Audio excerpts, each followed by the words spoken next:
Invitée dans l'émission Question d'actu de ce soir, la ministre de l'Économie et des Finances, Nadia Feta Alaoui, est revenue sur les grandes lignes du PLF 2025. Généralisation de l'AMO, élargissement de la couverture sociale, autant de réformes prévues dans le projet de loi des finances et défendues par l'exécutif sur lesquelles elle est revenue. On l'écoute. Je trouve déjà, et je salue le travail du CESE, c'est extrêmement important que les politiques publiques soient, on va dire, appréciées ou en tout cas revues régulièrement. On n'attend pas plusieurs années, c'est très bien.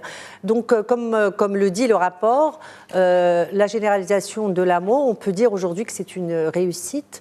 On a en plus des 10 millions, on va dire, des salariés qui bénéficient à la CNSS, 10 millions de personnes à peu près dans Tadamone et un nombre important des travailleurs non salariés.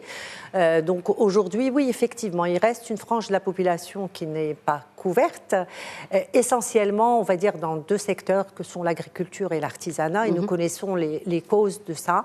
Donc d'abord, continuer à sensibiliser pour que les gens s'inscrivent. Malheureusement, des gens ne vont vers l'assurance santé que quand ils sont malades. Donc, il faut dire qu'il y a une catégorie abordable pour chacun. Nous avons eu aussi on va dire, des conditions économiques qui ont mis en difficulté. Nous avons fait une amnistie l'année dernière et plus de 150 000 personnes en ont profité.